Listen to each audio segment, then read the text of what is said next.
Oh, I didn't do the intro. We just went live. I guess we're live. Well, I will have to do the warning. Warning. This information is for entertainment purposes only. I'm just an idiot bodybuilder. Don't listen to any fucking thing I say, guys. I don't know what the hell I'm talking about. So there you go. That's my disclosure. You can read it in the section below. Sorry. Once again, ADHD for the win. I went live without the intro. Boom, we're live. Boom, we're live. What's up, Blunt Force Tanya? Tanya is consistently on here. I love it. She's awesome. Ladies in the stream. I like her new username too. Blunt. What was it before? I don't remember. Tanya something. Blunt Force Tanya. I like Blunt Force Tanya. Yeah. Yeah, man. I am. It's football Sunday. I'm worried about the Commanders today. Like half the damn team is out. No Jaden. No Terry. Half their offense is out. So I don't know. But they are playing the Falcons, who just got blown up last week by the Carolina Panthers. So that hopefully that bodes well for them. We'll see. What'd you think of your Marcus Mariota stepping in for your young quarterback there? I just laugh because DC fans are so fickle. Everybody here is like, oh, maybe he's better than Jaden. I'm like, dude, are you fucking high? Dude's 32 years old, 34 years old. He's been hurt every fucking season he's played. Yeah, he's a backup quarterback. Everybody wants the backup quarterback to be. We don't know how to have nice things and appreciate them here in Washington, D.C. We just have been so used to having just dog shit teams for years. When we actually get a good player, people are tricked into thinking that Marcus Mariota might be better than Jaden Daniels because he had a good game. Or maybe the Raiders just suck that bad. That's possible. Yeah, you guys handled the Raiders rather easily. Yeah, we didn't play our best and blew them out. They were, it was interesting, but it's funny. I had some people commenting like, is this a bodybuilding podcast or football? And then some people love the football talk, but during football season, it's 50-50 bodybuilding and football. We do have the Olympia coming up, which is the quote unquote Super Bowl bodybuilding. Yep. Oh, it's going to be a good one this year. Man, if you can pick the top 5, good luck. Oh, yeah, who knows? I do think it's pretty. I don't know. I would be shocked if Derek, what's his name, Hottie and Samson aren't in the top 5. But you never know. Sometimes people come in off, but outside of that, it's a crapshoot. Nick looks crazy, but once again, you got to get on stage. There's a lot of people that are Instagram Mr. Olympias, Reagan Grimes. Right. One thing. Oh, go ahead. No, I was just going to ask if you guys saw the France Pro yesterday where Quinton lost again. Yeah, I would. He needs a coach. I'm sorry to say it. Dude's tried coaching himself. I think he did okay. And there's always this. I was arguing with somebody online the other day, like people don't need coaches, and I'm like, bro, tell me you've never competed before without telling me you've never competed before. Your brain just goes mushy. There's no other sport where you don't have a coach. Tom Brady's the greatest quarterback of all time. Do you think Tom Brady got to where he was with no coaches? It's incredibly difficult to be, even if you're the smartest, most grounded person in the world, it's incredibly difficult to be objective about yourself. Yeah. You just can't be. You just can't be. Yeah. Impossible for me. I've always, and I don't know if it's a financial thing or if it's I can do it better than everybody else, but I would say very rarely do I ever see anybody who says they can do it themselves that does a better job than they would have with a coach. It almost never happens. Sure. The only example I can honestly think of is Dorian Yates, but even he had people in his ear. Yeah. You know, it wasn't like he completely did it in a vacuum, but I mean, he's really the only example I can yeah, Tanya's right. I've never Sam Sulik. Well, I mean, dude lost 50 pounds on his contest prep. I mean, he did get a pro card, but I would say that he could have looked, probably shouldn't have done classic, probably should have done bodybuilding. Well, even if you got a coach, just for the fact of like reinforcing good habits, it's something you've always preached, Paul, is that you can practice and then you can practice correctly. Like if you're practicing poor habits all the time and you don't have someone to correct you, you're not progressing, you're getting worse. So yeah, that's the thing I learned in conservatory when I went to music school. You know, they always taught us practice doesn't make perfect. Perfect practice makes perfect. Exactly. Yeah, you can spend all your time working on the wrong things. I've done it. You know, well, why do you think some of these basketball players are shooting 1,000 free throws every day? You know, the basics, just continuing to do them. Well, if your form is wrong and you practice the wrong form, you know, I see it all the time. Posing is an area where it's apparent. I get guys all the time that I coach that are like, well, like I have a posing coach or I practice posing every day. I'm like, do whatever you're fucking practicing. It's the wrong thing because your posing sucks. You need to fix that. Yeah. Yeah, I think I agree with Tanya on this one too, that every bodybuilder says they've never had a coach, always has 15 different second set of eyes that they would send pictures to every week. And I will say this, that's one of my big pet peeves, is someone who like claims to coach themselves until they lose. And then they're like, oh no, so-and-so was coaching me and totally blew it. And I should have done what I wanted to do the whole time. And, you know, I never should have listened to anyone but myself. I mean, I know when I'm going to get fired as a coach, it almost always happens after shows. People are emotional. Like you should never make any decisions right after a show. You know, like here's my thing when I got people going into shows, I try to stay medium. If I know like somebody looks like they got a good shot at winning, I don't say anything about it. If they look like they're going to bomb out, I don't really say anything about it. I just I don't want them to get in their own head too much, so I try to stay medium with things, and so that way they're in. I heard Chris Aceto talking about it. Like a lot of times people talk themselves out of victories on stage, and I've seen that with clients before, where they just get so in their own head that they just get so stressed out and worried that they end up fucking themselves. And then sometimes like shit cannot look good, and then it just pulls together at the last minute. I've seen that a million times. Like the last 48 hours, it's like, oh, all right, well, you know, things pulled together. You look good. And, you know, ultimately all you can do is work hard, put your best out there and get up on stage. But yeah, I don't know. These motherfuckers that want to blame you for, you know, their lack of, it pisses me off, to be honest with you. I don't do anything different from one client to another. The ones that win and ones that don't win. And then sometimes it just doesn't break your way. I mean, you can prepare as best as you possibly can prepare, and then sometimes just fate has other plans. I mean, that fucking happens. Yeah. I think the hardest I ever worked on a prep was the worst I ever looked on stage. To be honest with you. That one show where I got down to like 188 pounds. What's up, Scott? And over dieted and overdid the cardio, and that was the hardest I ever worked, the shittiest I ever felt, the most I ever pushed myself, and it was the worst I looked. I wish Justin was on here, because I'll be honest with you, I didn't really follow what he told me to do on that prep either. I followed the diet for the most part, but like, you know, he told me to do 30 minutes of cardio. I did 40. He told me to eat 50 grams of carbs. I ate 35. He told me to have a cheat meal. I skipped it. You know, all this stuff, that this knucklehead mentality that I thought that I needed to have to be tough and work harder than everybody else, ended up just fucking me.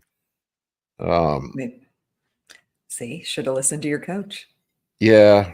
You know, it's lesson learned. I made an adjustment afterwards, but yeah, it's, yeah, I mean, I always pick up clients after shows too. I get guys come, I go to shows and guys are like, yeah, my coach fucking sucked. I'm going to hit you up after the show. And I'm like, I usually what I tell people is like, just give it a couple weeks, man. You know, take 2 weeks, eat some fucking food, settle down a little bit, and then reevaluate things. I usually encourage people to actually just go talk to their coach first, express the things that they're concerned about with their coach, and if their coach is a jerk, of course, I mean, I'm not saying there aren't shitty coaches. There definitely are quite a few of them, but I find for the most part, the guys that are working with competitors have good intentions, and especially the guys that are there at the shows with their guys, I mean, it's like, clearly somebody's going out of their way to be there. They care. There are some coaches that don't care, or some of them that are just incompetent. I was talking to a guy. Scott Mize, who's in the stream. He had I can't remember which podcast it was. Maybe if he could drop it in the comments. He talked about all of his previous coaching experiences on a podcast once, and it was so fascinating to hear him talk about the differences between coaching styles. And I mean, because he's had a lot of coaches, and like what worked and what didn't, and kind of, it was really fascinating. So I think anybody who's like looking for a coach, it would be a great listen, like just to kind of hear his experience and the things he has picked up along the way. And I mean, I think that too. I mean, I've had some really awesome coaches, and all of my coaching experiences I've learned something from, good or bad, but rare that they were bad. Most were good. Yeah, no, I mean, I've definitely had some negative experiences. But I've been lucky. I've had, Justin's great. I think Justin and I work well with Justin because he's very hands off. And I'm not a rah, I don't like somebody climbing up my ass, and, I don't like the authoritarian approach, and I don't like somebody telling, being rah either. Justin just gives me, I'm like, I just need somebody to give me fucking numbers. Tell me the truth. If you look like shit, tell me that I look like shit. Just have an objective eye and give me the adjustments, and I'll take care of the rest. That's all I need. That's all. And I try to be somewhere in the middle. I try to give guys data, but I also want to make sure guys are, because you are part psychiatrist in the contest prep too. I want to try to keep guys out of their own head as well. There are some dudes that get in their own head. I mean, I've been in my own head before, but for the most part, yeah. Paul's good for hey, just have fun, man. I mean, ultimately, that's what it boils down to. None of us are going to be competing with Samson and Nick at the Olympia, right? Yeah. This is something we do to have fun. I mean, I have a pro card for what it's worth, but look, I'm never going to be out there competing at a top level. I'm just having fun, man. I love bodybuilding. I love being around the other people. I love being there with the other competitors. It's really what it boils down to me. And I'm like, yeah, just fucking enjoy yourself, man. Why are you getting stressed out for the Mr. Hoboken, right? I mean, there's nothing to be stressed out about. Just go out there and have fun. That was definitely something I learned from music. When I was in college and conservatory, we were required to do, I think it was 3 public performances a week, and I really got annoyed with it. I'm like, why the fuck do I have to do this? This is so fucking stupid, man. It's a waste of my time. Throwing shade on Hoboken. That was subconscious, Scott. I know we talked about it the other day. Yeah, no, I mean, but it was just to get used to being on a stage and being out there. And I remember one of my music mentors telling me, like, ultimately music you shouldn't be stressed out performing. It's a fun thing. You should go out there and have fun and enjoy sharing your craft with people that want to be there with you and enjoy it as well. You're sharing an experience with other people. The people that are at the bodybuilding show, the people that are there to watch. I mean, you were at Masters Nationals, Mike. It's a great group of people, man. Yeah. You meet some fantastic people. I just like, I know it sounds cliche, but I never really cared about how I placed. I see a lot of guys that are just disappointed and upset and mad about how they place. And I'm like, that just kind of takes all the enjoyment out of it. I don't do bodybuilding to get first, second, or third place. I do bodybuilding because I fucking love bodybuilding. Well, and just from a physiological sense, right? Like, and this was my experience at Masters Nationals. Like, I can set up in my Airbnb stressed out about how I'm going to do my first national show and totally ruin my look with a cortisol dump. Or I just go down to the show, meet some other bodybuilders, talk, have Paul tell me, just have fun, man. And then all of a sudden you drop all the water, you're looking great, and you're ready for the stage, you know? Yeah, you were pretty stressed out the day before, and I'm like, dude, just chill, man. Just have fun, man. Just go. You look great the day after. I don't know what happened, but you calmed down, you got settled in. And and it's one of those things too. The more you do something, the more comfortable you get with it. Now you've had that experience, you know what to expect, and you'll go back the next time and be much more relaxed. And that was kind of the point of the performing multiple times. And that's why I think, I don't like older competitors doing a lot of or at least peaking for a lot of shows, because it can be hard on the body. But I do think getting out there and doing more shows, especially for younger guys, is good for your psyche and good for having you mentally prepared for shows.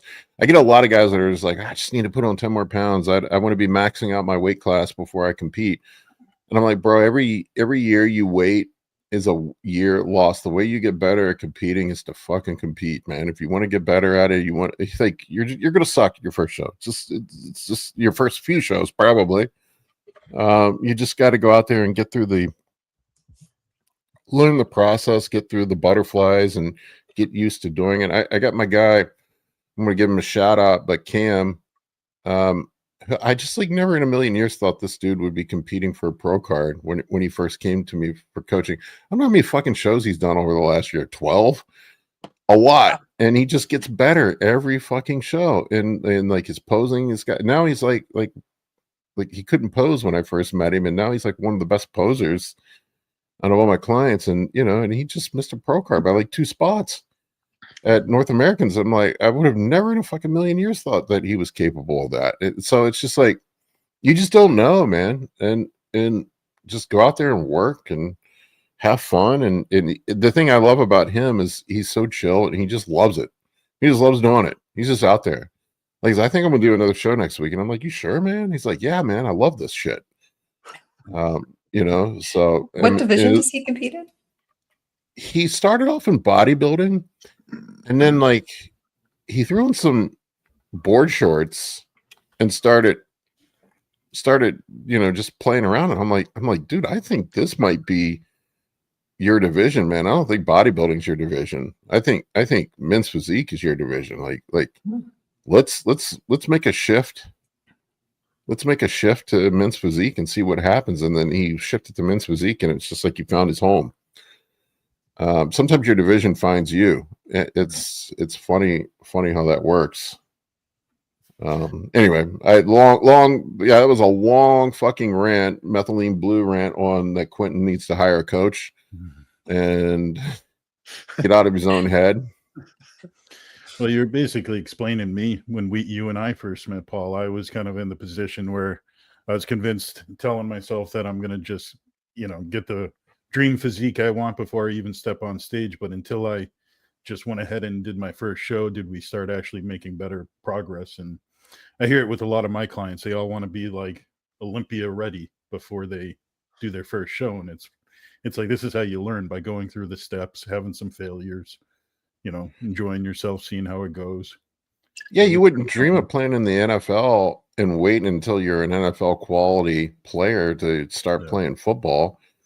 I mean, you got to take your bumps and lumps, exactly. and learn. But and I mean this in the most positive way possible. I know Quinton had a bad experience with a coach.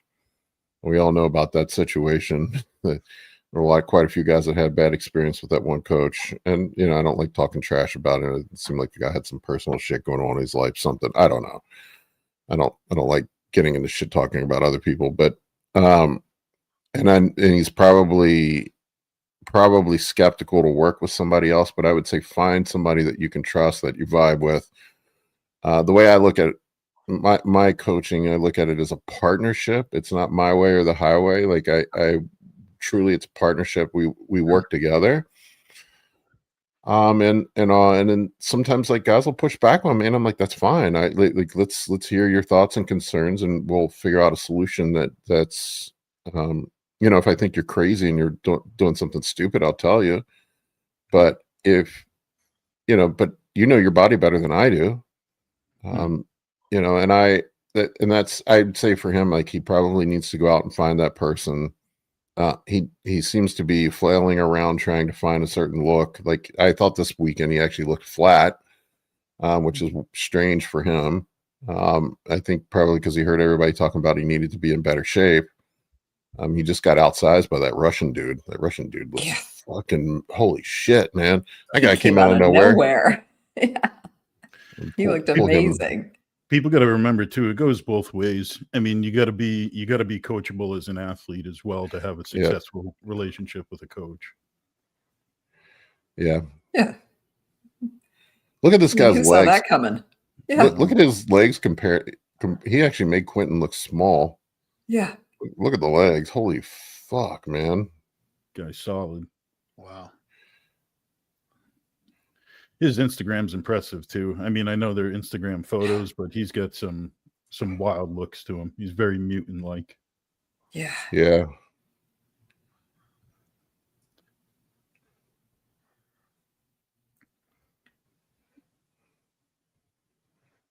So he's got his belly button taped up from the hernia. Everybody with their hernias. Jesus Christ, he's making this dude look tiny. Like he looks like he looks like he's standing next to an actual child. You know you shred it when you got veins in your glutes. Yeah. Anyway, that dude looks ridiculous. Yeah, I didn't mean to get on the coaching rant. Sorry about that, guys. You know what I thought worked against Quint too a little bit was he seemed like the odd man out. You know, like he was kind of the one pretty tall, kind of like real nice shape, where everyone else is kind of like a mass monster potential. He kind of seemed like the odd man out. I don't know if that played a role on kind of what they were looking for. He just kind of seemed out of place, possibly. I don't know what you guys thought, but he was like the one pretty physique where everyone else was kind of between Hassan and this Russian guy, all these mass monsters. I can tell you being the tall, I think Quinton's close to 6 feet.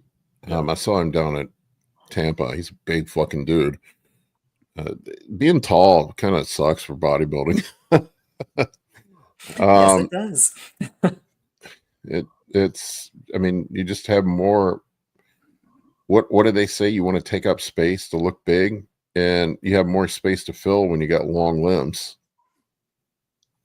You know, so it's just how it is. I mean, I would, you know, if I were to roll back the clock and be a, you know, 28-year-old Paul that wanted to compete on the Olympia stage, I'd have to be 300 pounds. Yeah. Mm-hmm. You know, there's just, I wouldn't be competitive unless I was close to 300 pounds. Mm-hmm. Yeah. You know, and really like. He's close to 300 pounds and he's what, 5'6", 5'7"? Yeah. Yeah. And I mean, you know, and last year I won the super heavies at Masters Nationals, but I was essentially the same weight as Chris Bumstead, at similar height. You know, not that I'm comparing myself to Chris Bumstead. Please don't take that out of context. The dude's fucking 10 times better bodybuilder than me. But I'm just saying we have similar size, and I don't look like that dude, but I would have to be massively bigger. Like my frame has a lot more space to fill out. And that's the sucky thing. Like as big as Quinton is, maybe he needs to be a little bit bigger. Mm-hmm. I mean, because I think he is close to 300 pounds, 270, 280 on stage. Maybe he needs to be more like 290, 290. I mean, he's similar. He has, I would say his, not trying to compare them because they're, you know, both of the same genetic makeup, but him and Samson are very similar. I mean, they look structure similar, but Samson's a good bit bigger than him. I think Samson's got about 20 pounds on him.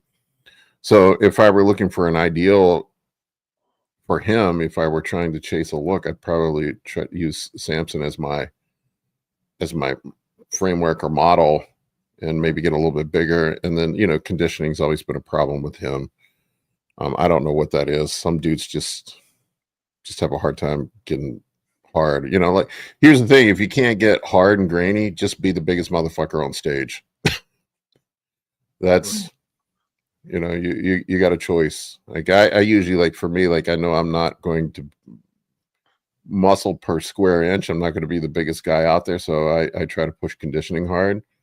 for me. But everybody's different. Mm. Well, Sam's is another one of those guys where we're having very similar conversations about him before he came up too, you know. Yeah. I'd have a hard time getting hard and grainy and dry, and you know, at some point the switch got flipped for him, and I believe he actually was a little lighter when he actually won the Olympia. Yeah, he got big and then he came down. That's kind of, you know, so I think he was up to like 320, 330, if I remember right. And then he came down to like 290 or so on stage. But still, you know, that 290 is a little bit bigger than you know, you got to push up and then come back down.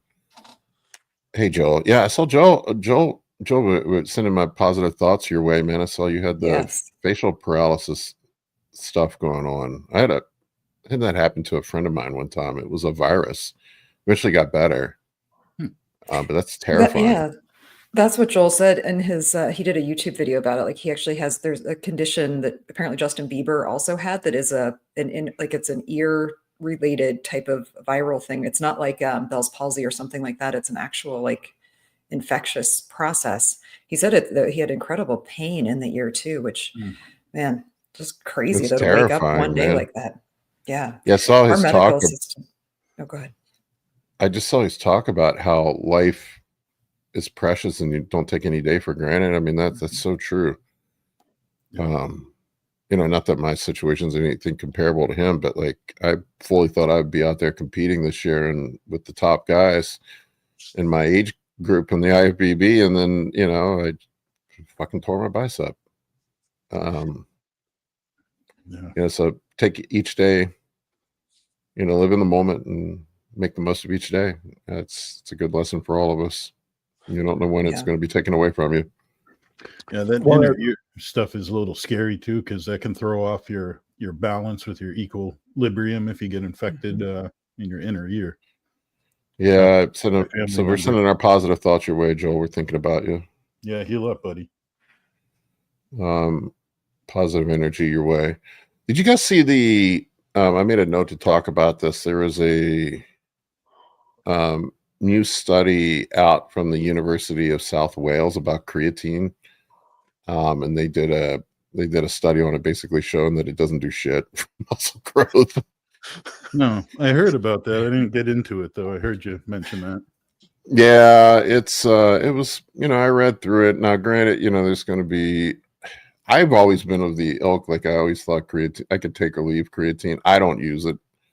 For me, mainly, I don't use it because it gives me diarrhea every time I try to use it.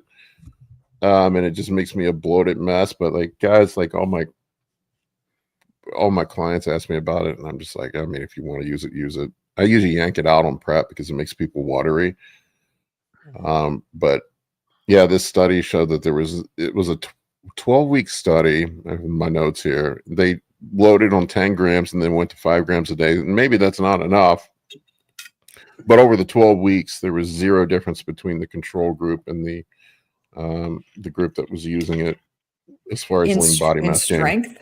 Oh, so were they deconditioned individuals? I always wonder with these, you know, are they using bodybuilders or are they using just like lifestyle people? What's the average body fat percentage of these people?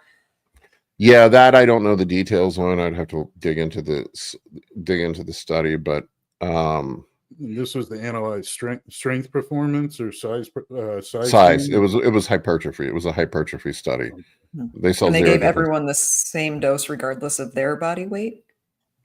Like everybody was on 5 grams no matter what. 5 grams, yeah. Yeah. Interesting. I mean, the studies on creatine are pretty interesting for like brain and cognitive function.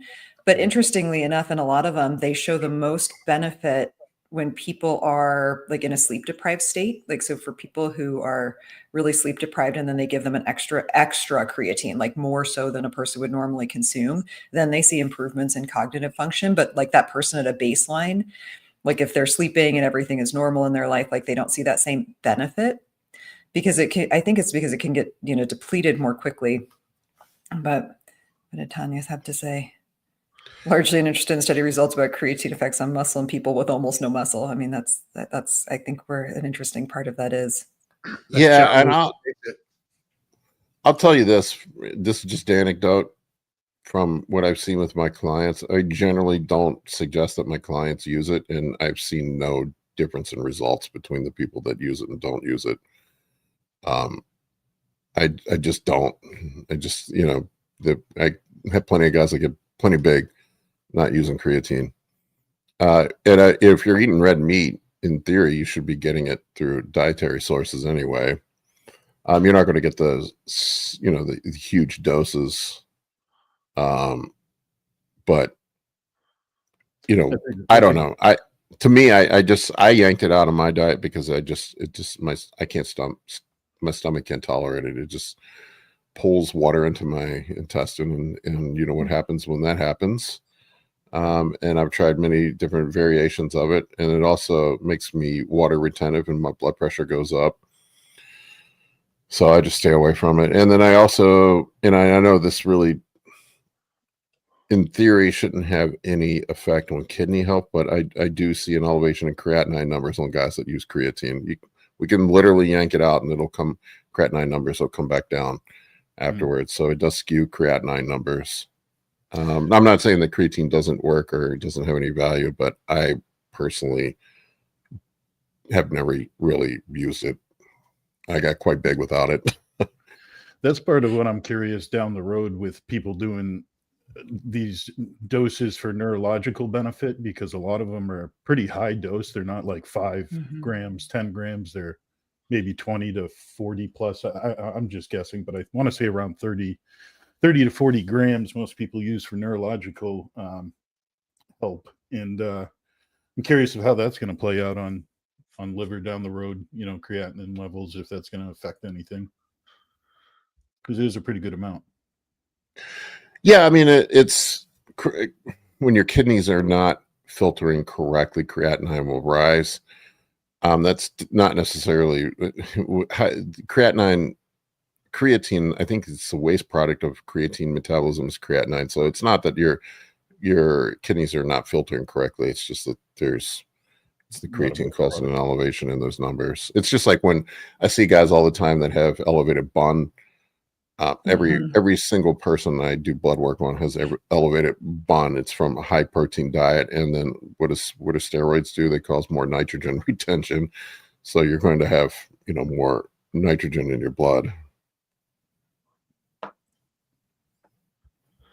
Yeah, I only started using creatine again for the mental health benefits and the cognitive benefits after that study that came out in 2022. But again, like your experience, Paul, once I got started on it, the side effects were just too much.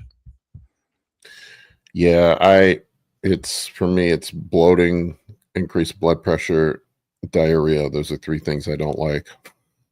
So I just yeah, you're very finicky, because it seems like that's one thing a lot of people handle pretty well is creatine. I've heard quite a few people say they get diarrhea from creatine. Really? Yeah, it's a common side effect for creatine because it pulls water into the intestine. Right. If you have that, I think it has to do with gastric emptying. The rate of how clearly I have the fact that GLP-1s have made my digestion better are an indicator that I have rapid gastric emptying. So if that creatine is just going straight into the intestine, it's probably pulling water in there too. So yeah, here's another one. It runs right through me. Yeah, I used to take it all the time, and then at some point I just stopped taking it, and I don't really take creatine. Josh, anymore. it's a skew. It's measuring. Yeah. Okay. Yeah. Sorry, I misspoke, but yeah, you get what I'm saying. It changes the blood panels. Well, that's all right, interesting because it's the most studied supplement, and now we're getting a study telling us it does nothing for you when we have hundreds of them telling you how much it benefits you. I think a lot of these studies are bullshit on the stuff to sell supplements. Right. But you gotta follow the money, right? It's always some new sweetener manufacturer that funds the last sweetener research that says that one gives you cancer, right? Yeah. I know a supplement that does work. It's called growth hormone and testosterone. Those are 2 that work. And if Amen. you're taking enough of those, you really don't need anything else. This is a little off topic, but talking about sweeteners, I this whole prep I've been playing around with pulling in, taking out certain like sweeteners and different kinds of like peppers and different things that I've been trying to make sure my digestion is as good as possible. And I used to always use the yellow Splenda as a sweetener, and I come to find out that messes up my stomach more than anything. I switched to the green stevia based Splenda, and it works great for me. But it's just interesting how certain things, like sweeteners, can throw off your stomach as well. I've been doing that for years and years.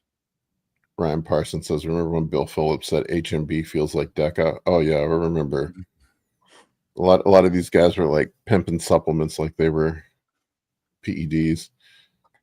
I'm not saying it doesn't contribute something, but it just keep in mind it's a dietary supplement. Right. It's like taking amino acid pills. How much of a difference does it make? It's probably pretty marginal. It's one of the, like Tanya said, like, you want to cross all your T's and dot all your I's. It's something to add in.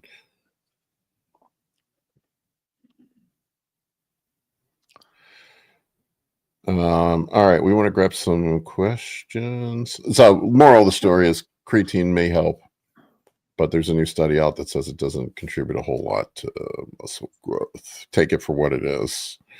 Just thought I would toss it out there, be a topic for discussion. And I just have never used it, and I know creatine's probably the most popular supplement there is, and people are always shocked when they ask me how much creatine I take, and I'm like 0.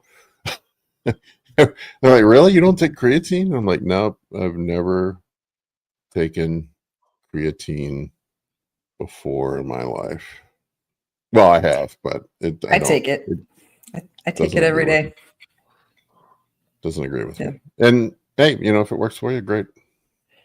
I mean, it doesn't not work. Let's put it that way. Like, I guess I'm with Tanya. Like, I don't have any negatives from it, so I take it.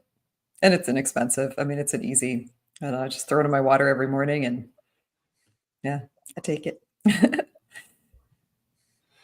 All right. Ready for questions? Yes. Okay. So this first one is from Sean Fitzgerald. He said, have y'all heard of skin feeling sunburned while on Reta and how to get it to stop? He followed it up with, he's been dealing with it for 2 weeks. He went to the doctor, and they put him on gabapentin. So. Yeah, it's one of the, it was, if you look at the clinical trial, it was one of the side effects from Reta, and I've seen it with a couple of my clients. I never had an issue with it until recently. Like it was a couple weeks ago. I felt it for like a couple days afterwards. You know that niacin flush that you get where it feels like your skin's burning? It feels like that. Really? It's really fucking weird. It's maybe not as intense as the niacin flush, but it was like a low level of that, almost like I don't know how to describe it. The closest the closest thing I can compare it to is niacin in the niacin flush, but you may need to try something else. Yeah, I remember hearing about that when tirzepatide and semaglutide were kind of first becoming like really mainstream popular, that people talked about skin sensitivity from it, but then it kind of disappeared from the conversation. But that was definitely something I heard more people talking about in the beginning, like that their even like their clothes would feel like uncomfortable, like just touching their skin. I think this is where, medications, there are multiple versions of medications exist for a reason, and perhaps trying a different GLP-1, if, especially if it's so intense that you're on gabapentin. I mean, that's pretty intense skin sensitivity. GLP-1 receptor agonists and related incretin drugs can sometimes cause parasympathesis, tingling, or burning feeling compared to pins and needles. This is due to the effect of peripheral nerves or local vascular changes through the mechanism, though the mechanism isn't fully understood by researchers yet. So there you go. They don't fucking know why, but it does it to some people. Yeah. Interesting. And it does seem to be more pronounced with Reta. And I had it after that one injection, but I never had it again. Did it lasted start for like right after you injected? mm-mm, Like, was it pretty quick onset? No. nope. Hmm. Nope. It did happen when I Like, increased the dose. I did try to go up to 2 milligrams from 1. And then I did notice it. how long did it take to kind of have onset? The next day I noticed it. Hmm. What did Josh Interesting. say it was? Allodynia? Josh is a nurse. Any histamine blocker to decrease. Yeah, it sounds like, they did mention that it could be a histamine response on here too, but they said they're not 100% sure that it is an immune reaction, that they think it may. This is the other things. Histamine or immune response is another possible cause. The injection itself may trigger a mild immune reaction, which can feel like a burning or warmth on the skin. This isn't typically dangerous unless it's accompanied by hives, but where researchers are still not 100% sure if this is the root cause of the feeling. Because retatrutide is still in clinical trials, some skin sensations might be more noticeable at higher doses. Data is still forthcoming. There you go. So says the internet. Oh, he said it's been pretty bad. Interesting. Yeah, I would not take it then. Yeah. Here's a simple solution for bros. This drug makes me feel bad. What should I do? Take more drugs to make it not feel bad? No, that's not the answer. Don't take that drug. Try something else. Find another drug to counteract the effects of that drug, and then another drug. Yeah, I love it. Like, hey man, I can't take DECA because it causes XYZ problems. Maybe I should take these dopamine agonists and all this other shit to help me deal with that. And I'm like, yeah, that makes a lot of sense. Take 3 other drugs to deal with a side effect from a drug, but then dudes won't take statins. It cracks me up. Yeah, I tried. Sorry, I'm teasing you. What I would suggest is try, and this is always the thing. This is why I found certain things that work well for me, and I just stick with those things. I keep things simple. And only change one variable at a time. Like I like when guys a lot of times will throw like 5 different things at a symptom at one time. And then I'm like, how do you know what's working? Yeah.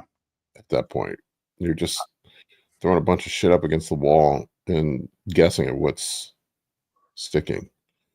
All right. I'm sure Sean has actually been on Reta for a while before that started happening. If it's something that was, I've been on it all year, dude, and I never had an issue until recently. Yeah, it's I recently started experiencing some side effects from Reta too that I wasn't experiencing before. Just some occasional nausea and things like that. It's also, so I'm thinking about just going off of it for a while. It's also possible to this is a possibility too, like where we're sourcing this stuff from isn't always the most reliable, so the dosing may not be accurate. You may have 20 milligrams and not 10. That's another thing too, to consider. You said you've been out for about 3 months with no issues. Yeah. I've also had some other people that have tried it and then actually their A1C got too fucking low and they were like going hypo all the time. And guys had to come off of it because of that. Well, in my experience with quite a few different substances is that if you do have some onset of side effects later on after taking it for a while, the thing to do is just to back off it for a minute. Yeah. You can come back to it with a fresh endocrine system in a few months and not have the same side effects. I had a guy in my anabolic bodybuilding school members group post his blood work up and his LDL got down to a 10 on it. That is crazy. I'm like, that's almost too low. I've never seen that before. Pretty wild. All right, what do we got next for questions? The next one isn't a question, but I did start from George. Did you guys see Mike Sommerfeld blow up on Eric Janicki during their leg workout? Yes, I did, and that was unhinged. No, I didn't. What happened? Yeah. Well, so they were working out, and let's just say that Mike was feeling pretty spicy and didn't like one of the machines they were using because it wasn't working well. So they went and did a different machine, and but Eric got him because Eric is a much stronger person than he is, and just buried him on this hack squat, like just absolutely destroyed him. But it was an interesting thing to watch. Like, I'm like, this is where people like bodybuilders maybe need PR sometimes to be like, yeah, like, let's not put that out there. Maybe like right before the Olympia, maybe not have you like raging on another Olympian. You mean guys might melt down when they're on Tren on prep? Right. What? Oh yeah, it had all the markers of a Tren rage. You said another Olympian. Did Eric qualify for the Olympia? Did I miss that? No. Yeah. No, we're talking about Mike. Yeah. He has in the past, though. Hasn't Eric been at the Olympia? No. He just got his pro card this year. Oh, that's what I'm thinking. Yeah, he just got his pro card. I think he's done the amateur before, but yeah, no, he won. I think he won his pro card at the Arnold this year, right? Yeah. No, he didn't. It was later on. That was Sam Sulek. No?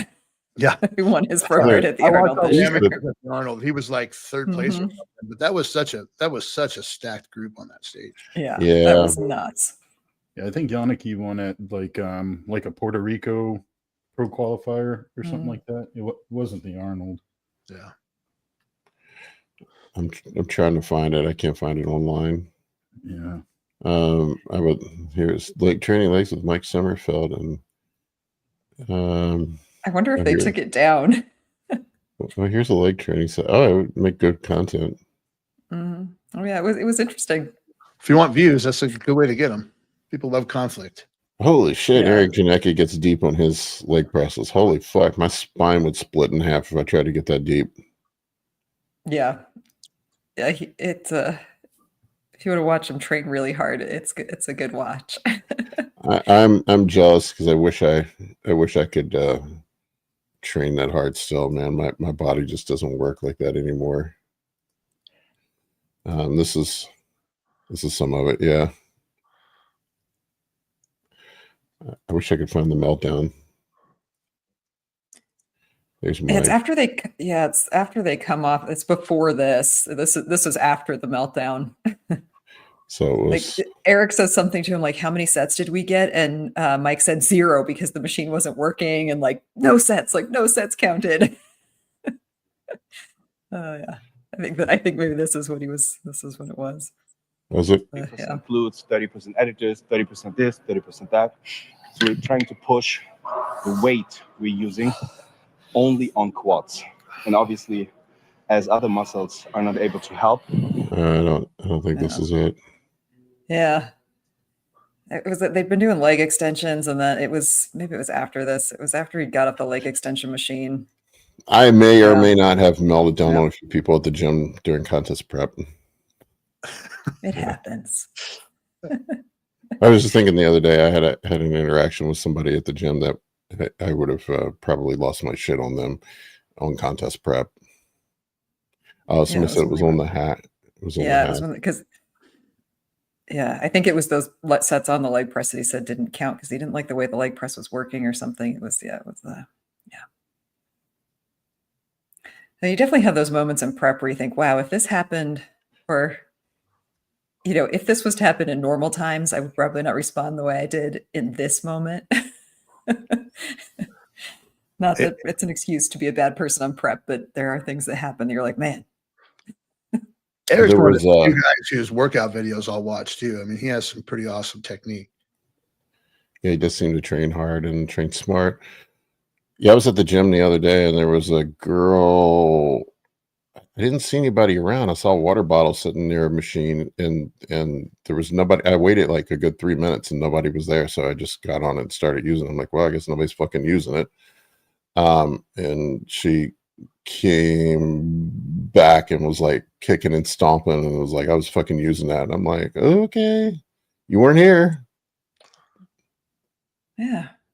That's just like normal gym stuff. If I walked away from a machine for any amount of time and somebody else got on it, like, okay, like that's not me, not on that. She was all the way on the other side of the gym doing something else. I guess she was supersetting something. Don't Don't get me started on supersets. I am a fucking, oh my God, it fucking pisses me off. Like if you're going to do supersets, do it when the gym's not busy. 5 p.m. on a Monday when everybody's in the gym and there's, if you're doing giant sets with 3 different machines in 3 different parts of the gym, I'm sorry, you're an asshole. Now, the worst guy is the guy who sets up on the Smith machine, goes and gets a barbell, a dumbbell, and sets up his own little personal gym space right in the middle of the gym. And he's using 7 things that other people can't use. So that he can that annoys me the fuck too, man. Like I see the dumbbells sitting on the other side of the gym by the the hack squat machine, and I'm like, what are you doing, man? I may or may not have thrown some dumbbells down on the ground before when people interfered with my set. Reacted rather angrily. I need to do a short series on my gym pet peeves. My gym pet peeves that make fucking piss me off. The other one that drives me absolutely goddamn insane is we have 8 different fucking hip thrust machines at my gym, and the women just refuse to use the hip thrust machines, and they're always doing. I've just given up. Since hip thrusts have become a thing, I'm like, I've just given up ever using a Smith machine ever again in my life. Like they're just never done hip thrusts on a Smith machine. There is never a. And the guy that owns the gym, I'm friends with him, Jason. He actually went out and deliberately bought a hip thrust machine that's like a half. It's like a half Smith machine. Oh yeah, I've seen those. And he's like, Paul, they still won't use it. He's like, I tried, man. I tried. That would be the last thing I would. If there was no other option for doing hip thrusts, I might consider doing them on the Smith machine, but I probably still wouldn't. I don't see the point of doing a hip thrust on a Smith machine. I really don't. But I'm not a huge fan of the Smith machine in general. So if I was the guy that owned your gym, Paul, I would have glute machines. I would just put a sign on the Smith machine that says no hip thrusts. No hip thrust on the hip machine. It is like a scourge and a plague. Like there's times like who was it that claims to have invented the hip thrust? Was it Paul Saladino? No, Brett Contreras. Brett Contreras. I hate Brett Contreras just because he invented hip thrust. Yeah. I don't even know the guy. I joke. Guy. I joke. I'm sure he's a perfectly fine gentleman and very, very nice guy. But God damn it, man, I can never use the fucking Smith machine at the gym because there's always some girl on it doing hip thrusts when there's 8 goddamn hip thrust machines. Yeah, there's a Planet Fitness for that, where they have 8 Smith machines. Yeah. Mm-hmm. People love this idea, Paul, of you doing a gym etiquette episode. We're getting all the gym etiquette stuff: attachments, racked weights, Hagen machines, personal trainers taking every piece of equipment in the gym. I love my gym. We have 3 rules, and they have them hanging up. It's rack your weights, don't dump your drinks in your pre-workout, or basically don't dump your drinks into the water fountain. And the 3rd rule is don't be an asshole. Have it hanging up on the wall. Yeah. Put your weights Anyway, on. I didn't mean to get on a methylene blue fueled rant on gym etiquette, man. But God damn it, man. Supersets at 5 p.m. Fuck you. Doing hip thrusts on the, we only have 2 Smith machines in the whole gym. Like, I just want to do my goddamn shoulder presses on the Smith machine because I got a beat up shoulder. That is what a Smith machine should be used for pressing and for squats. That's it. If you're doing anything else on it, fuck you.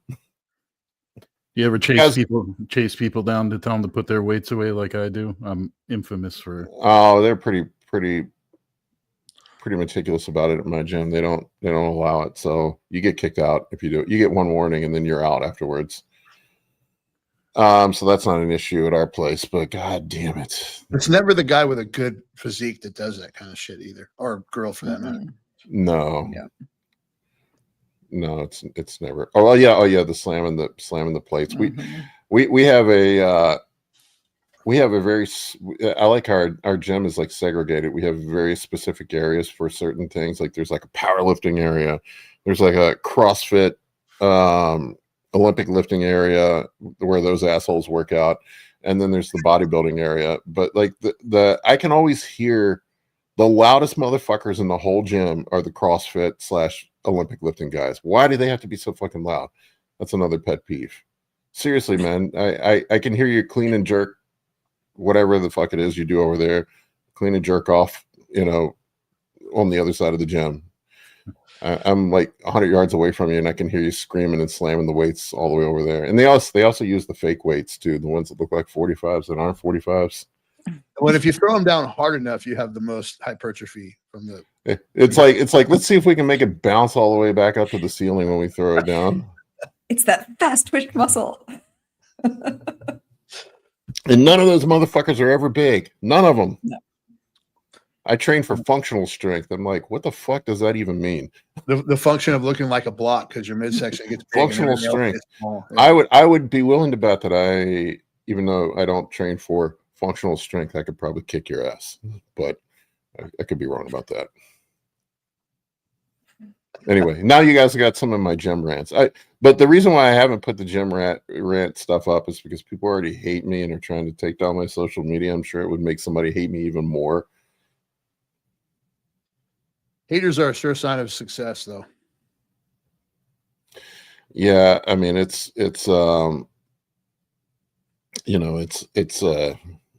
interesting. My biggest pet peeve is the dude deadlifting 135 and slamming the weight. Settle down, Beavis. Yeah, we don't get that at my gym. We get some real power lifters. No, we don't get that. That was an excellent Gen X reference too there, Rice. Mm-hmm. Settle down, Beavis. Sorry, I'm on a roll today with shit. That was a question that went way off in left field. I mean, we're talking about way the fuck out there. This is what ADHD looks like, folks, when it's in full force. All right, what do we got? I don't even remember what the fucking question was. That's how far off I got from it. It wasn't even a question. We were talking about Mike Sommerfeld lifting. Yeah, it wasn't even a question. See, I completely forgot. I just got completely off in left field. We're ready for. We do have questions if you guys want them. Yeah, let's go. Sorry. Okay. Austin T asks, Paul, how far out would you start adding Tren and VAR, even if diet's going well and metabolism is good? I don't like running Tren for more than 8 weeks or so, 8 to 10 max. I feel like after about 8 to 10 weeks on Tren, people start to lose their fucking minds. Yeah. I think that's about the shelf life of Tren. Anavar, I don't put orals in until about the last 6 weeks of prep. If you can wait longer, you probably are going to be better off. I honestly, when I won my pro card last year, I didn't run any orals until the last 2 weeks. No Tren either. No Tren. Yep. I mean, when you're running 3 grams of everything else, it works. I started Tren for about a week last year, and then I couldn't sleep, and I just, I was talking to AJ at the time, and AJ's like, "You don't need it. Just don't do it." Same thing. Roman's like, "Don't do it." I know Roman doesn't run orals or Tren on his preps, so yep, just test Masteron and Primobolan. 2 out of the 3 you can't buy, such as 2025. All right. Hopefully that ends soon. Yeah. The next one is from Thomas Lockwood. How would you structure a post-surgery AAS protocol? Currently recovering from torn patella tendon. Oof, that's a rough one. I have a protocol I give out to my clients. Thomas, if you want to email me, shoot me an email and I'll send you a copy of what I give to my clients. It's bigp3rd@gmail.com. I'll send you a copy because I'm that kind of guy. Or I guess I could put it in the comment section, although I don't know. YouTube might not like that. Yeah. I'll shoot Paula an email. Thomas. Just shoot me an email and I'll send you a copy of what I send to my clients. So, All right, from 64 HAPZ, what's a safe way to rebound from a deficit without gaining body fat? About 14 to 15% body fat. We'll need the extra calories for UPS holiday work season, but don't want to throw off my physique. All right, so yeah, you're burning more calories because you're getting more steps in delivering packages. Is that the way I'm interpreting this? Yeah, yep, he does holiday deliveries for UPS, man. That's like, there should be an award for that. Eat more carbs, keep the fats low. Yeah, just That's increase the carbs. yeah, just increase the carb. Think of it this way: carbs are just energy. And the reason why, I know the keto bros will lose their mind, but the reason why we prefer carbs for energy source as bodybuilders, I'm not saying that fats can't be burned as energy, they certainly can. But the issue, you sort of have some leeway with carbs in an excess because your body can store excess carbs as glycogen. Whereas if you're in an energy surplus accidentally, one high fat diet, there's only one place the fat will get stored as energy, and that is fat, body fat. So I find carbohydrates, I mean, you can actually look, there's been studies done on it. The majority, I don't remember the exact one. I think it was a mass spectrometry test. Eric Kurt and I talked about it in our Science of Carbohydrates video. We had some information about it, but that carbohydrates, that the majority of adipose tissue comes from dietary fat. I mean, it's just how your body partitions energy. It's not to say that there's any specific, trickery of thermodynamics going on here. It's just how your body partitions energy. Protein is mostly used for tissue repair. Carbohydrates are purely just energy or stored as glycogen, primarily first, and then secondarily as adipose, which they have to go through liponeogenesis for that to happen. They actually need to get converted into lipids for the most part before you can start storing carbohydrates as body fat. Not to say you can't get fat on carbohydrates, you certainly can. And then fats are very complex. I mean, there's certain essential fatty acids that are used for metabolic processes and tissue cellular repair and yada yada, vitamin transport. But saturated fats for the most part are what people eat in excess of, and they're generally just used for energy or stored as body fat. So I would say up your carbohydrates.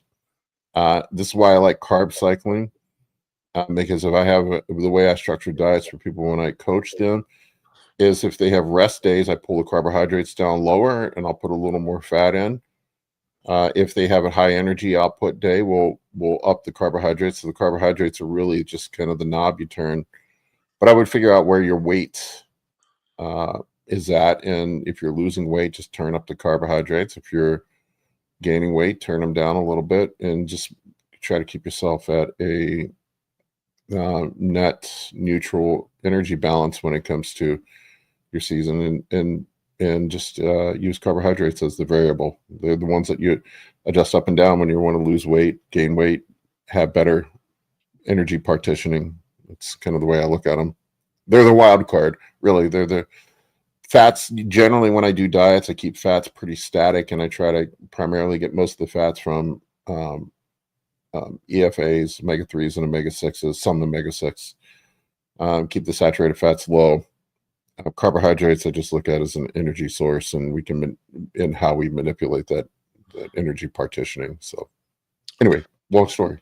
Yeah, I'd also like to add maybe consider too looking at what kind of physique you are too, because like myself, for example, 14-15% body fat might be right at that edge of where I would want to start my rebound. I might want to be a little bit in a leaner sense, just to give myself more runway for growing, but also it's a good point.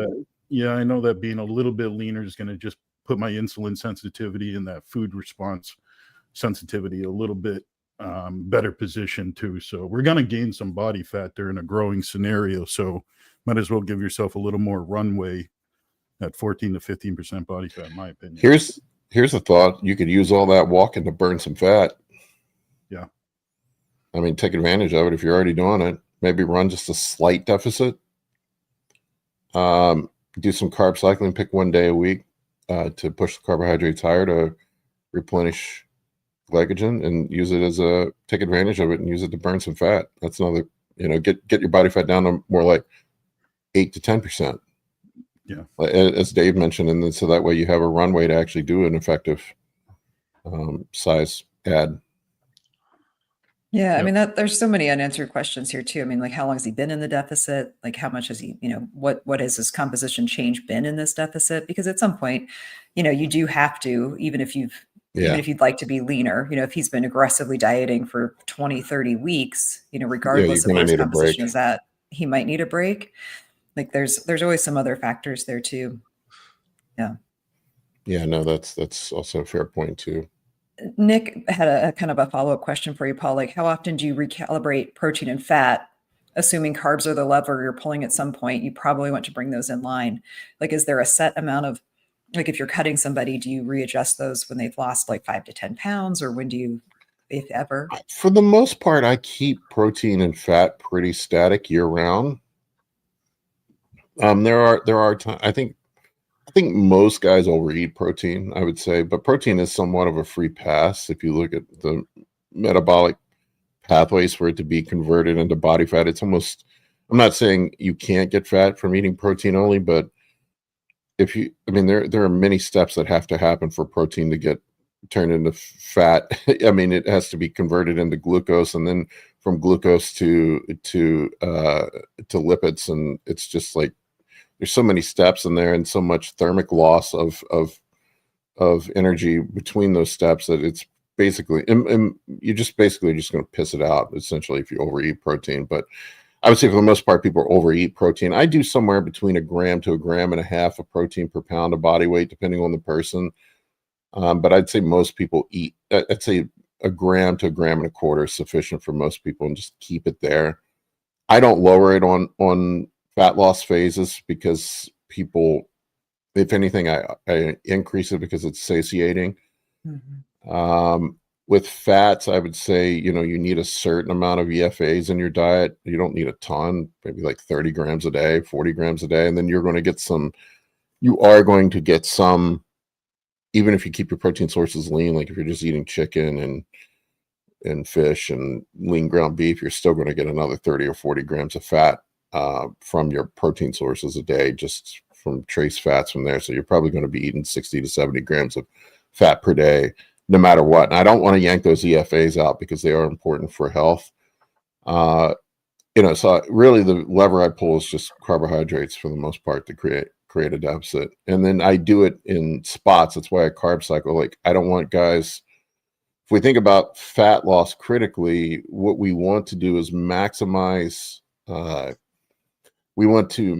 fat loss while minimizing or preventing muscle loss. And we want to also, if we can, promote glycogen synthesis and keep some level of glycogen to help performance in the gym. So cycling the carbs makes sense to me. We'll take days where we will pull the carbs down really low to get a deep deficit. I had a guy recently, and I don't know why it didn't occur. This doesn't occur to a lot of people.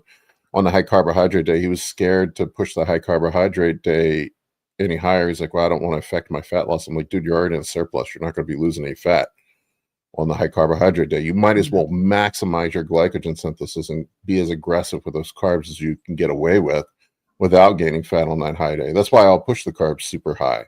Like, guys, when they hear 800-900 grams of carbs on a high day, they get terrified, like, oh shit, I'm going to get fat.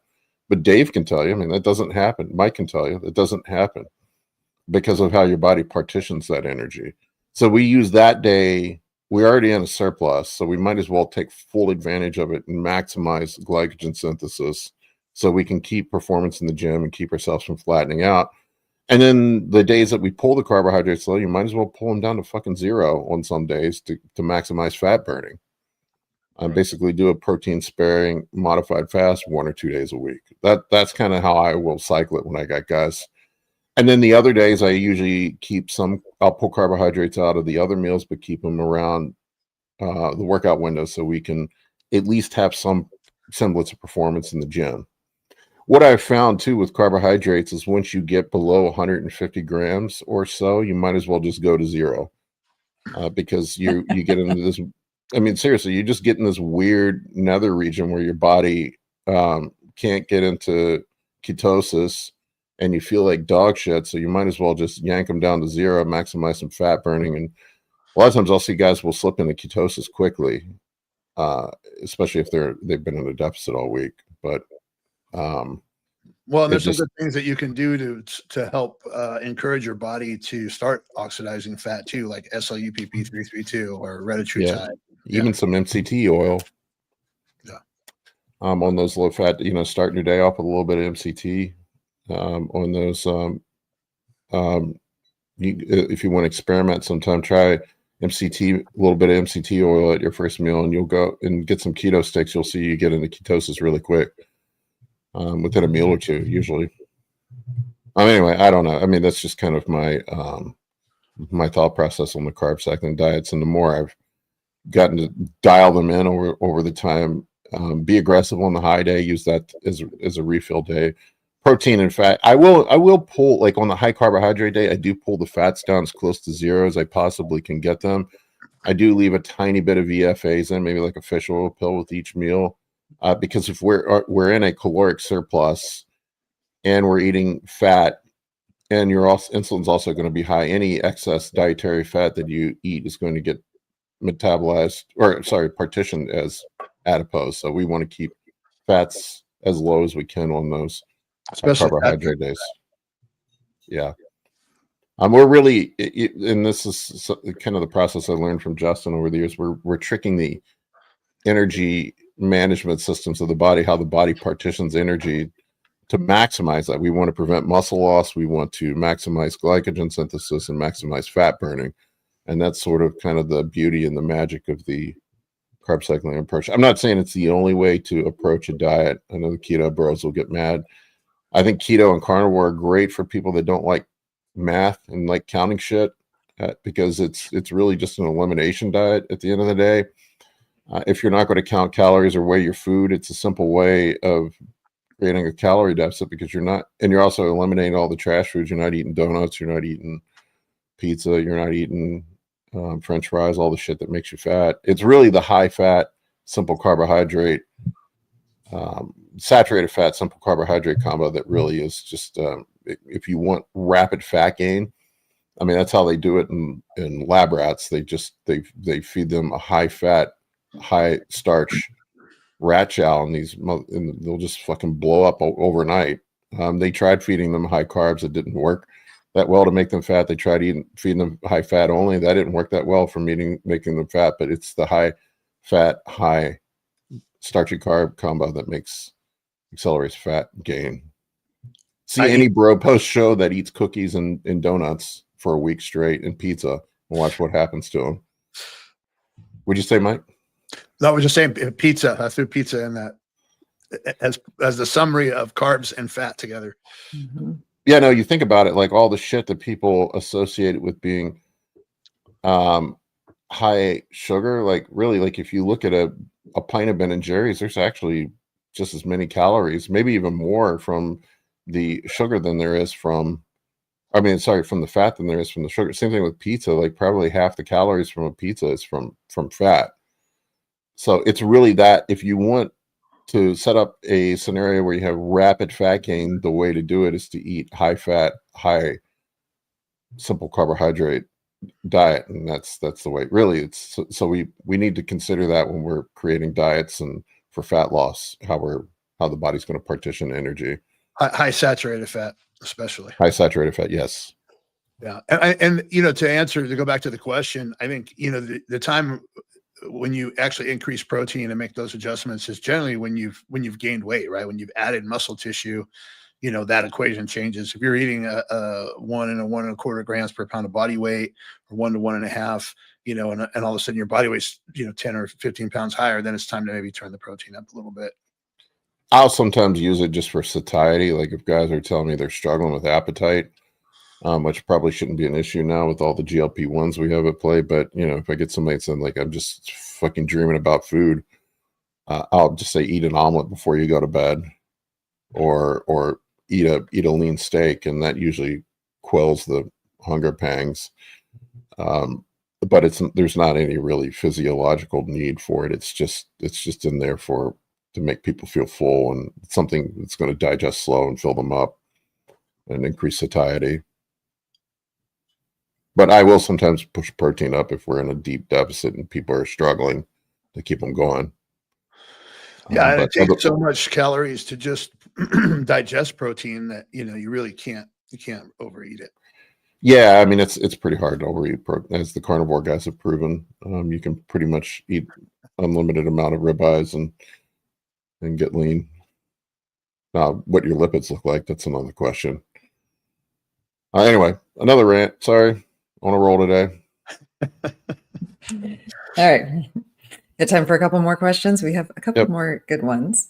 So from Derek, he asks, is 200 milligram test by itself a good first cycle? Lifetime natural with low T, making pretty good progress without it, all things considered. And he then asked, how lean should someone be to make the most of their first cycle? Yeah, I would say 200 is a high-end TRT dose.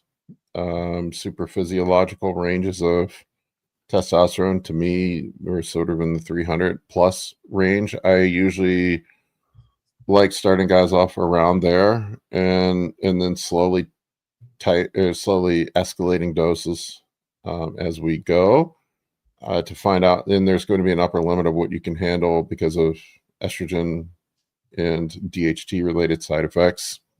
Figuring out where that is.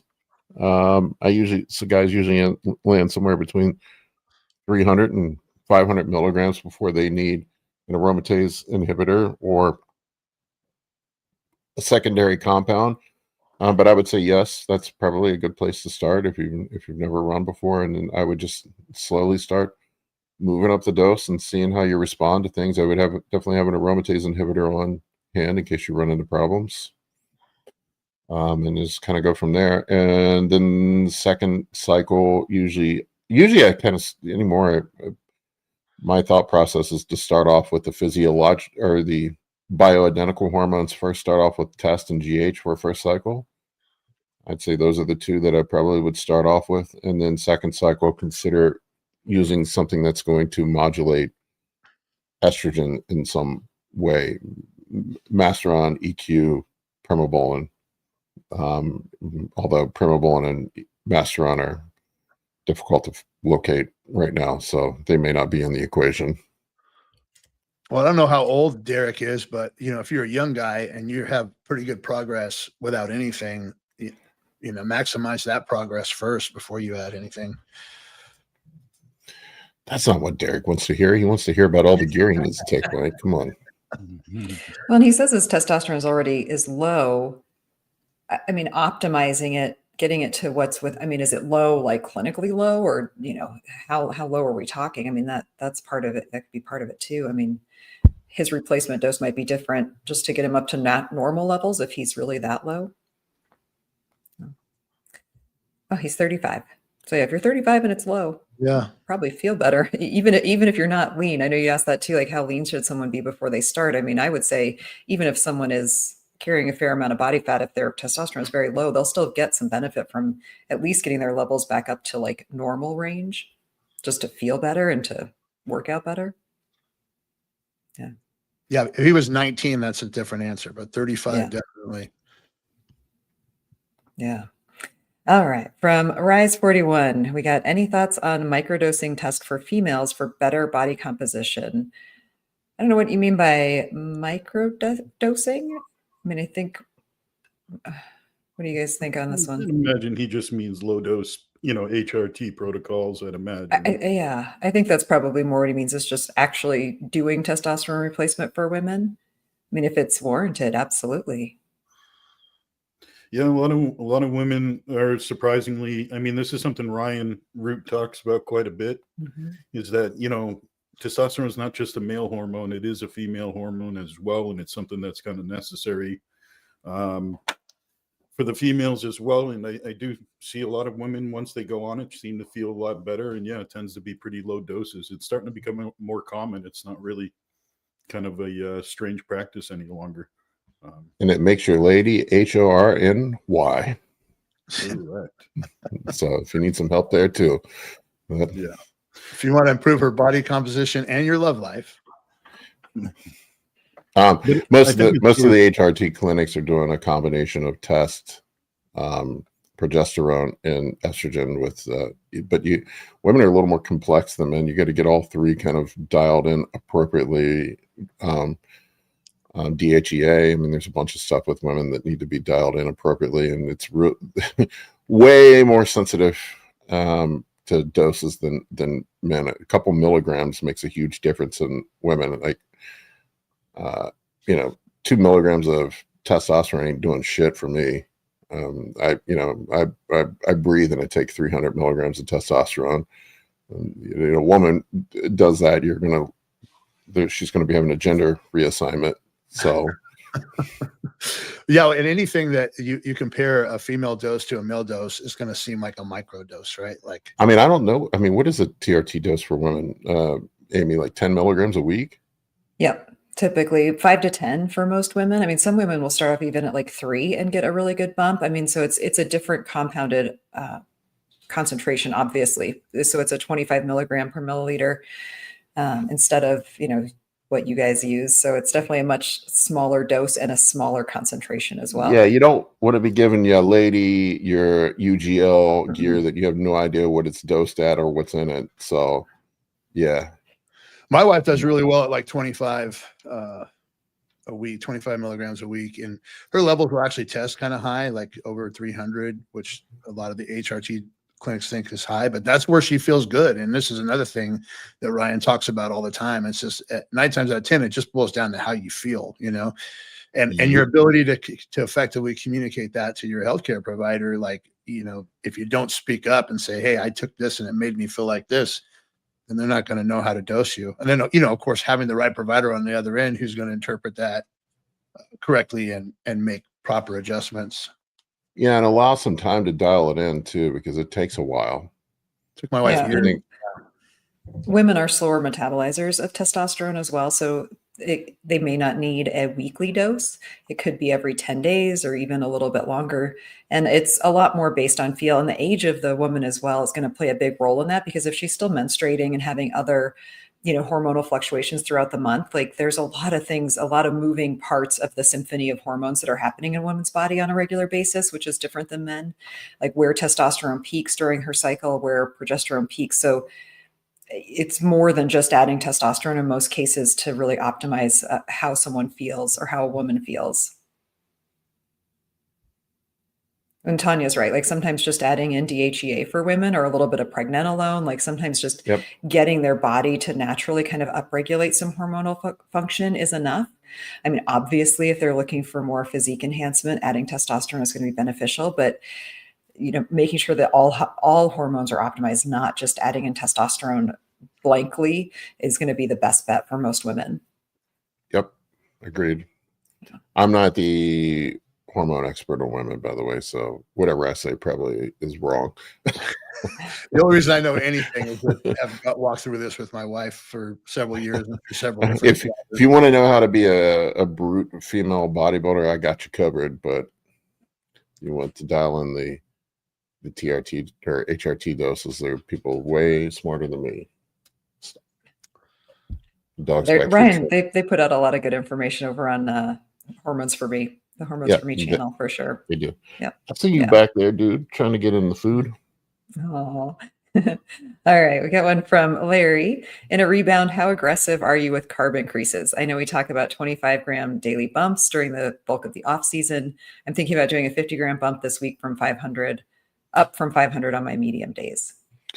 I get aggressive with it on the rebound if I can get away with it. You can always dial it back. That's the time to get aggressive with it. In the off season, I'm a little more conservative and make smaller jumps. But man, Larry, I gave Larry a nudge to be more aggressive with his food, and the progress pics have been crazy. He's just soaking. I figured he looked like he was primed just to soak it all up, man. He looks like he's put on like 20 pounds of muscle. Yeah, he looks great. Like he looks full. He looks hard. Like he looks really good. Yeah, I told you, don't be afraid of the carbs, Larry. Carbs are your friend. Unless you're diabetic like me, then maybe they aren't. Yeah. So Larry, See, I got a diabetic plug in there. Everybody loves when I do that. All right. So this one is from Allie. Got a question for you. How do you coach power lifters? How do you usually program them different than bodybuilders, timeline, etc.? With food, it's a little different. With bodybuilding, generally, like with the carb cycling, we want to time it out where we have the carbs on deck.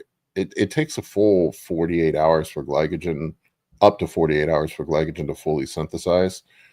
So we don't really want to be loading the day of a meet. We want to have, or whenever you need to do your peak lifts, we kind of want a day or two in advance of that. That's when we would want to be positioning the high days in. PED protocols are a little bit different because with the stuff that we want for physique enhancement and for peaking for shows is way different than what it is for powerlifting and bodybuilding. It's the exact opposite. In fact, like for powerlifters want a little bit of water retention because it helps with leverage. Powerlifters want, basically it's the polar opposite of what we do for bodybuilding. We want to be dry and hard and lean going into a bodybuilding show, which is not conducive to being strong, as any bodybuilder can tell you. You're weak as shit going into a bodybuilding show. So with powerlifting, the diet's a little bit different. We want to position the high carb day so we are fully glycogen loaded going into a meet or a max lift. Most of our gear is going to be oriented to probably stuff that's going to be higher converting to estrogen, that's going to cause a little more water retention, and stuff that's going to promote central nervous system motivation so we can have better lifts. I mean, really, we want to have CNS motivation for lifts. So anadrol would be an example. Halotestin would be another example of stuff that's, anadrol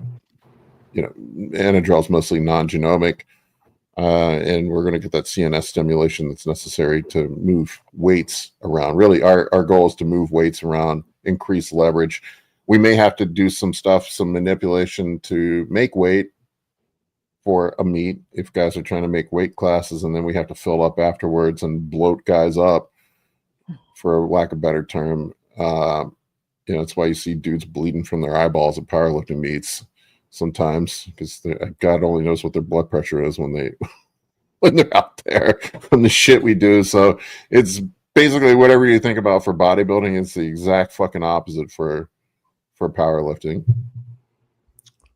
Same thing with any kind of athlete. Like I do train some athletes. I work with some football players. I work with some MMA guys. They don't want to be loaded up with food the day of the sport, whatever they're doing for their sport. So we try to have them fully glycogen loaded going into whatever the event is, and a little bit lighter probably the day off. All right. So this one is from Save 15% or More. This is actually the second half of his question, that he's 25, 5'11", sitting around 20% body fat, and is wondering if he should add Primo to his current test cycle or just take his test up to 300 milligrams a week. So what was so he's 25, 5'11", 225, thinks he's probably around 20% body fat. And clean up some body fat in that diet first, like he kind of mentioned. Get those underlying things in line first. Make sure your diet's in line. Get your physique a little bit cleaned up with some body fat if you can. You want to be a little bit leaner. Yeah. I usually don't throw in a secondary anabolic until we've hit 300 tests. I mean, that's kind of the threshold for me. I mean, just because of how most things are dosed, if you think about it, like 300 tests, 200 Primo is kind of where I would live. But if you're not at 300 tests, it's not worth adding in a second compound unless you want to address aromatization. That's your objective, then maybe. But yeah, otherwise I would just not. I would just run tests and get lean. I would just focus on getting lean. If I were going to add anything in, I'd probably add in like Reta and maybe some Motzi or something and get leaner first. Get down to like 12%. Yeah, and I would, having that discipline in the kitchen is huge. I mean, saying, "Oh, if I took this substance and I would clean my diet up," like that's not a real good mental approach to have these things. It's like clean the diet up and then add some more compounds. I can tell you from coaching people, I think sometimes guys are disappointed when they come to me because they think I'm going to have some super secret cycle for them. And really 90% of my focus is on the diet. It's another little rant for you. Like the area that I can make the single biggest difference and transform people in the fastest amount of time possible. It's not drugs. It's not training. It's cleaning up their diet, getting their diet on point. I can really I can get people. What's up, Chris Cashman? Yeah, I mean, so get that diet cleaned up. If you were going to add anything in, I would probably, like I mentioned to the other guy, I usually start off with testing GH, the bioidentical hormones first, get that weight off. And then, you can consider a secondary compound. It's kind of where I would be. All right. Chris knows.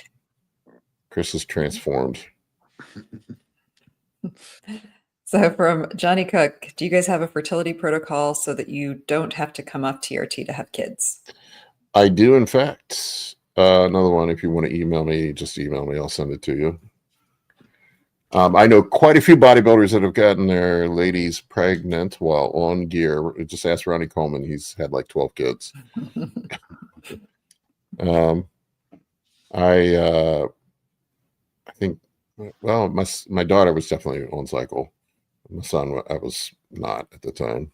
I was a fat mess when my son came about.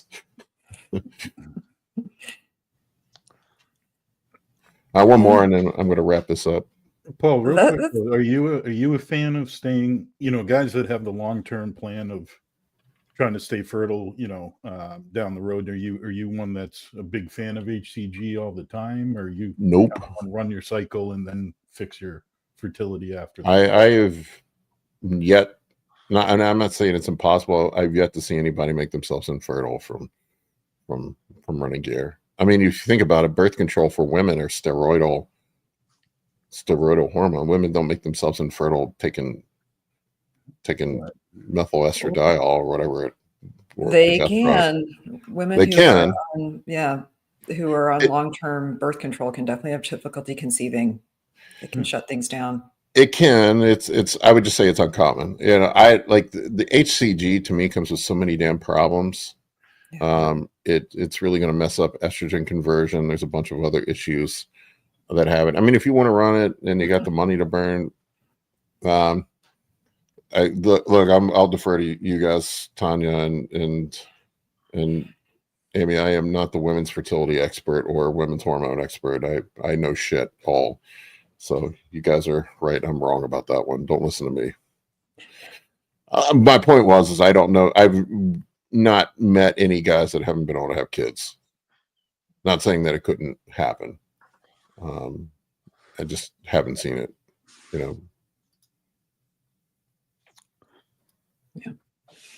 We answered all the questions today. Last week, I feel like I had tons left. Yeah, this week we got them all. All right. Well, I'm going to go watch the Commanders game. Then my work is done here. Yeah, Rackpole said HCG is a guide about it for me. Yeah, if you have any estrogen related issues, HCG is not a good play. I have not found it to be that productive for guys. I know some dudes get concerned about the size of their balls, but most guys, if you run a fertility protocol, usually they can. And also, I've heard Steve say this: if you were that concerned, just freeze some sperm and have it on call for later. And if you need it, then you have it. All right, folks, I think that's all we got for you. Appreciate each and every one of you. We will see you on the next episode. Adios, bros.